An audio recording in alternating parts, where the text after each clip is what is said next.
Quiet, please.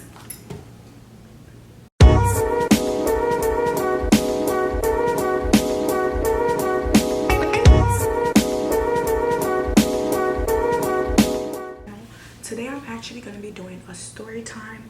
I posted a little clip of this on my TikTok and on my short feed on YouTube.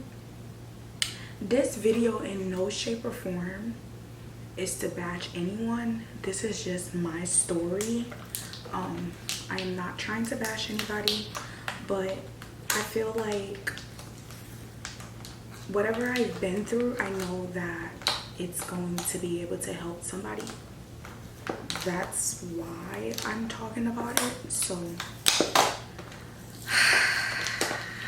I hope nobody feels like I'm trying to bash them. I'm not trying to bash anybody. I'm gonna actually be eating a fruit bowl. I don't know if you guys can see.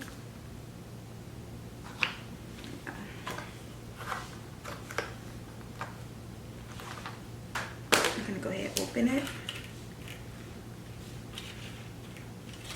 Just make sure this is recorded. First, I gotta taste it. This is sour.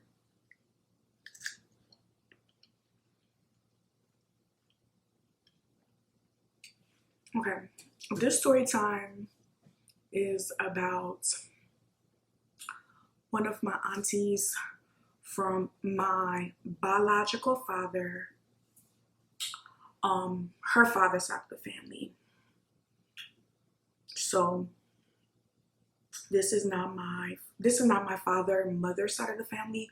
This is my father's side of the family. So my father had a sister from his father or whatever. So this is that. 2016, I was really going through a hard time in Minnesota.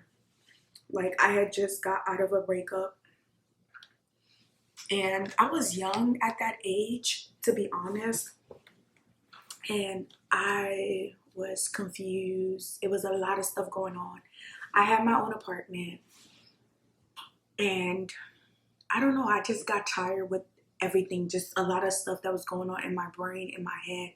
It was just too much for me. So I was like, you know what? I want to leave Minnesota. And then plus I was going through a breakup. So I was like, you know what? I was young and dumb. I was like, you know what? I just want to leave Minnesota. I don't want to be here anymore. I want to leave.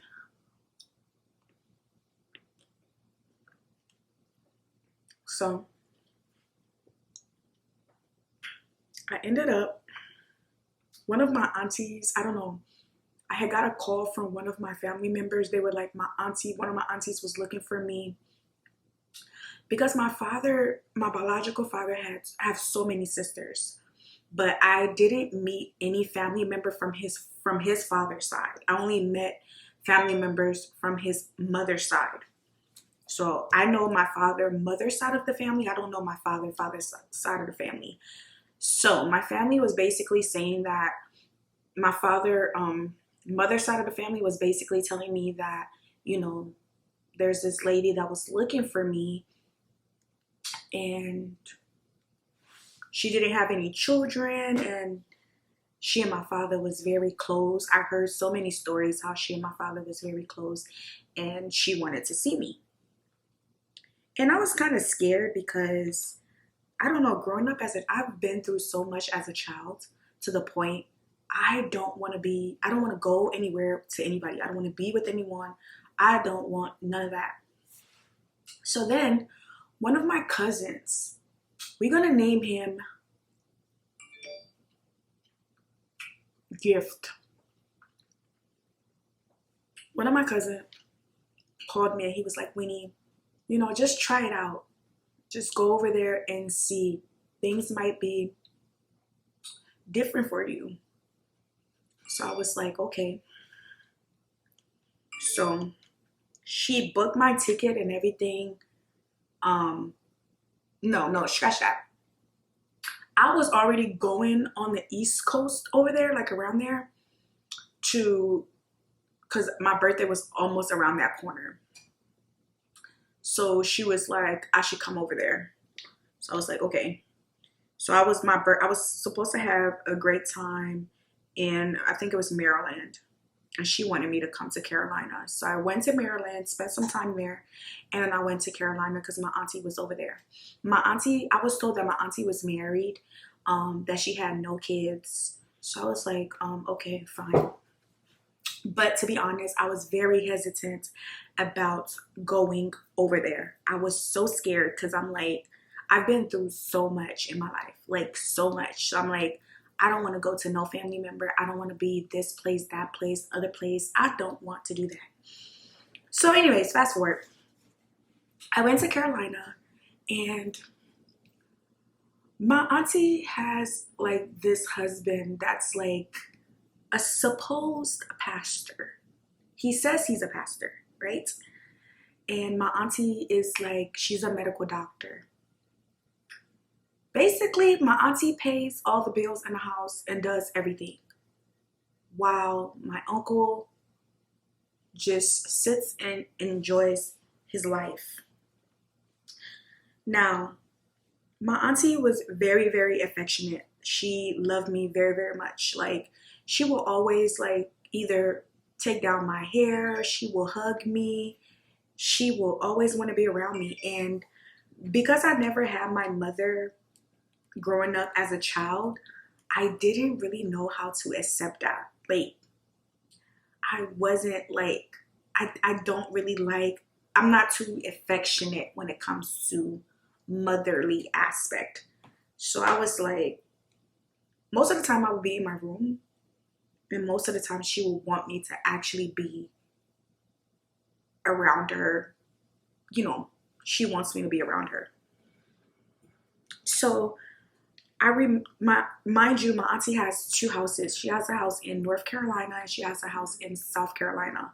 Now, South Carolina, they have like chickens, yard, like you can see trees and big houses and stuff like that. And I'm not used to cows and chickens, and I'm not used to all of that. I like the city. Naturally, I'm an introvert, so I like to be able to choose wanting to be around people and not wanting to be around people. And I kind of felt like in South Carolina, at her other house, I felt like it was very isolated from the cities. So anyways, my auntie was a travel doctor. She would travel, go for work, and come back and stuff like that. And it would be only me and my uncle in the house. And I remember there were times where I would come downstairs trying to fix me something to eat or something like that. And my uncle will, which is my auntie's husband, he will creep downstairs and like he would make comments to me. Like he would say stuff like, "You're very beautiful." Or he would say to me, "You have sexy legs." This is a pastor. This is who I thought a pastor is supposed to be. Why is he telling me that my legs is sexy? Like, I really couldn't understand. What was he trying to do? I couldn't get it. So I started to become scared because, man, here I am. Me and my auntie are getting along. Everything is great, you know. I like her very, very much. And then her husband is like making sexual advances at me. What do I do? What do I do? Like, I don't know what to do, you know? So I remember there was this day he took me to Target, and at that time I used to like doing my makeup all the time. And he bought me a mirror. And then on our way back, he told me, he said, "If you're good to me, I will be good to you. I would do anything for you if you're good to me.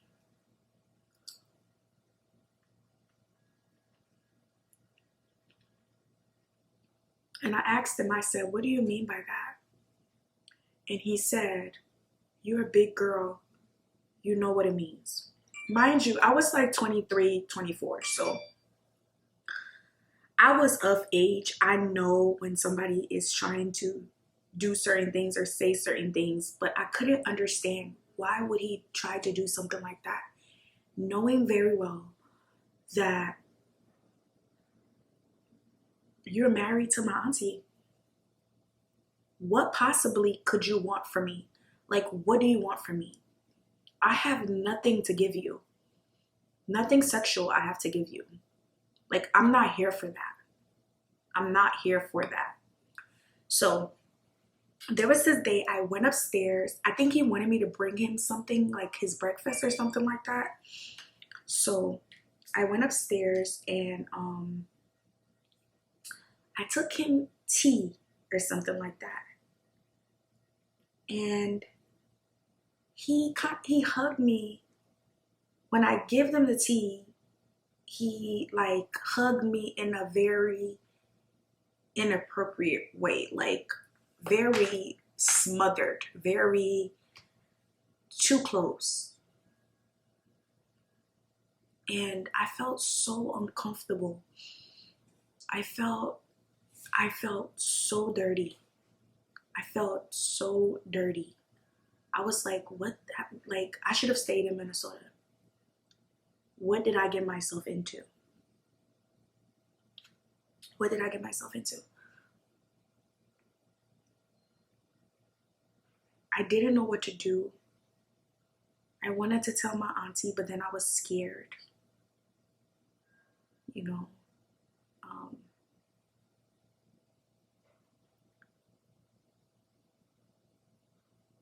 I didn't know what to do. So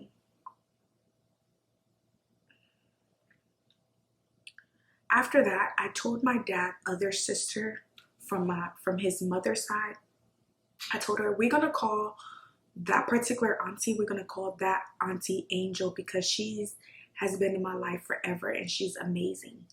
That's my dad, other sister from his mom's side. I told her about it and she told me, she said, Winnie, you are going to have to tell her. And she said, once you tell her, you're not gonna be there anymore. But it's better for you to tell her. I was scared. So what I started to do was I started to stay in my room majority of the time. I didn't want to go downstairs a lot. So I would always like stay in the room to avoid him as much as possible. Until my auntie started to notice, she's like, she used to ask me questions like, why you don't want to be around me? Why you don't come around me? Why you don't, once she would come from work, I will always, before she can even come from work, I will always be in my room. So when she gets there, I'll come down, speak to her, and I'll go back in my room. So she started to notice I was a little bit distant. So when they would spend time together, I'll be gone. I'll just be isolated and I'll just be in my room. So there was this day me and her was going to North Carolina to her other house. Because remember I said she has 2 houses. So we was going over there. And she basically told me, why is it that you're always distant? Why are you distant? Why are you not affectionate? Why are you not, I'm trying to love you. I'm trying to nurture you, but you're not receiving of the nurture that I'm trying to give you. Why is it that? And I was quiet. I was quiet because I didn't know what to say. I didn't know what to say. So I was quiet. So the more I was quiet, she kept talking. She kept talking and saying and asking me that particular thing. So then I still didn't say anything. And then she started crying. And then she said, is it because I don't have a daughter? I don't have a child? Because she doesn't have any kids. And she said, she felt bad. She felt really bad. So she felt like, I don't know, like maybe I wasn't treating her as if she was my mom. I don't know what it was. And it's not because that was not the reason. The reason was your husband is making sexual advances at me, and now I don't know what to say. So the best thing I know how to do is stay away.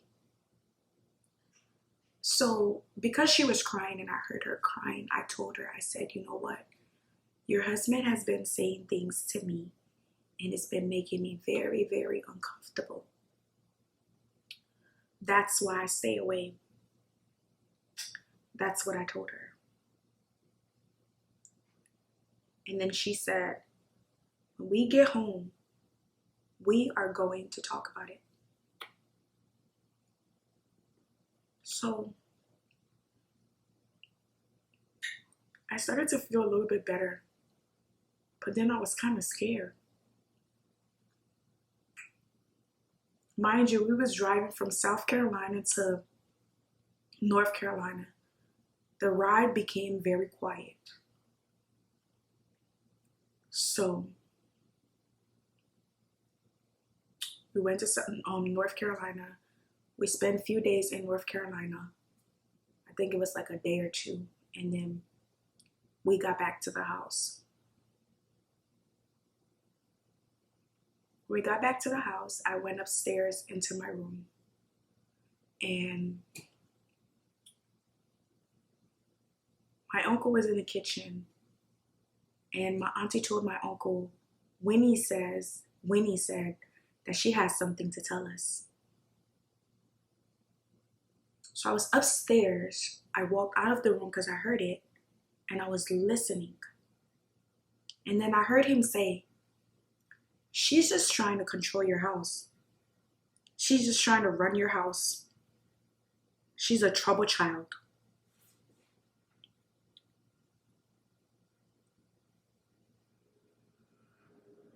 It felt like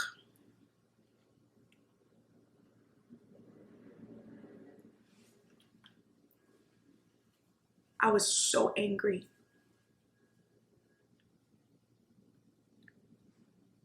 I was so angry. And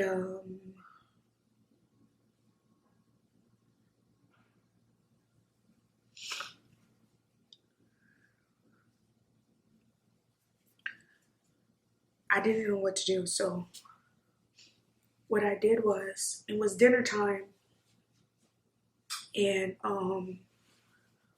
she called me so we can go get something so we can eat.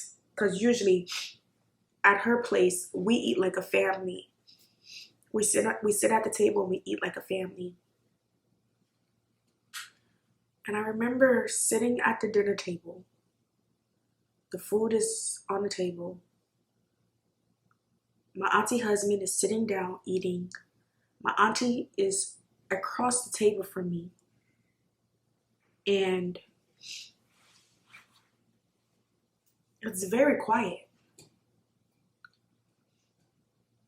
There's like no noise. It's very quiet. Nobody is saying anything. I thought we were going to talk about it.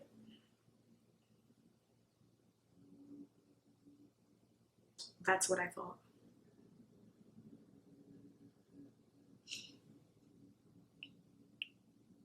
So I brought it up. Because at that time, at that age, I think I was 23 or 24. I'm not going to let anybody try to do anything to me or say anything to me. I'm not used to that. So I'm not going to allow that. So I brought it up. I said, I thought you said that we were going to talk about this when we get home. And he said, talk about what? Talk about what? And I told him, I said, you say inappropriate things to me. You touch me inappropriately as far as like groping and stuff like that. And I don't feel comfortable here. I don't feel comfortable when you do that. And he said, you a liar. You a damn liar. All you do is lie. Why would I touch you? Why would I say things to you like that? Why are you lying? You a liar. I'm going to go get my gun and I'm going to shoot you. This is a pastor. This is a pastor talking. Basically saying that he is going to shoot me.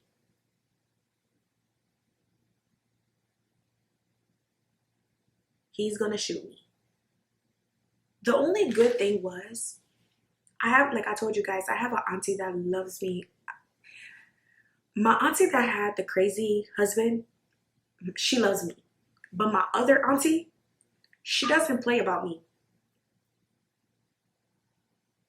She does not play about me. So, my auntie was on the phone because the phone was on speaker. And my auntie was like, if you put hands on her, you gonna wish you never, ever did that. So I was crying. And my auntie was just sitting there. My auntie that has the crazy husband, she was just sitting there. She was just sitting there, not saying anything. And then later on, she started to side with her husband. My auntie that, mind you, this was the auntie that I was creating a relationship with. This was the auntie that always wanted to be around me. This was the auntie that didn't want me to be around, didn't want me to be away from her. She started to side with her husband.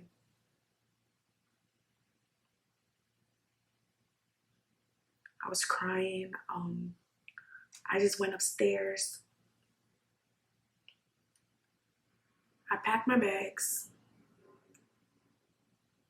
And my auntie was saying some really, really awful things.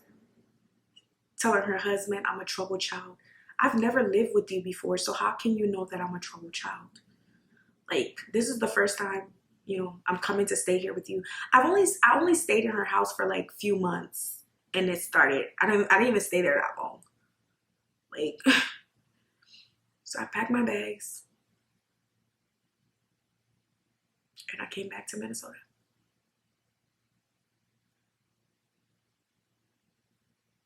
And I remember they took me to the bus station. They didn't even buy me a ticket. Mind you, I went over there. I wasn't working. They left me to the bus station, bought my bus ticket. It's almost like they just wanted to get rid of me. Like, oh my God, let's get rid of her. She's trouble. She gotta go. And I left.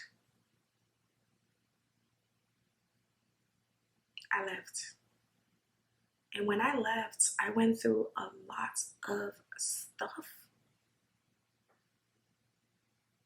I went through a lot. But I made this video to kind of share light on certain things that goes on in homes, especially African homes, that we really don't talk about. And I made this video also to let you know that you're not a mistake. that God has a plan for you, that you belong on this earth, and nothing is a mistake. And everything that's happening is meant to teach you a lesson.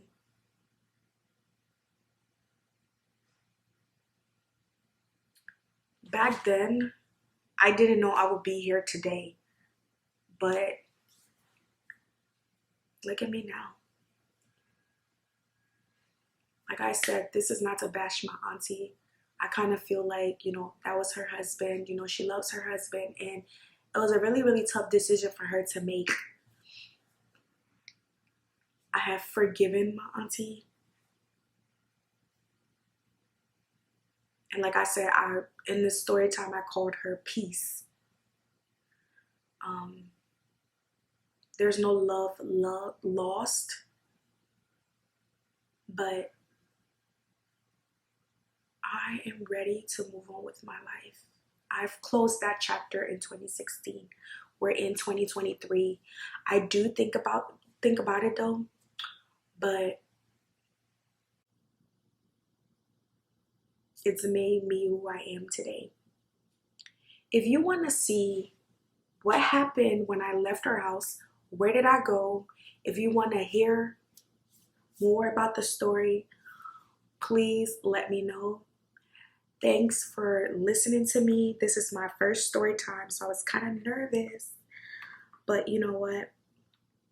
I'm like, what's the worst?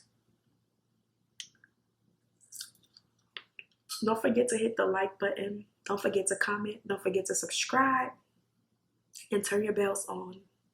Because when you do that, you push my video to a larger audience, which helps me create more content for you. Have a good day.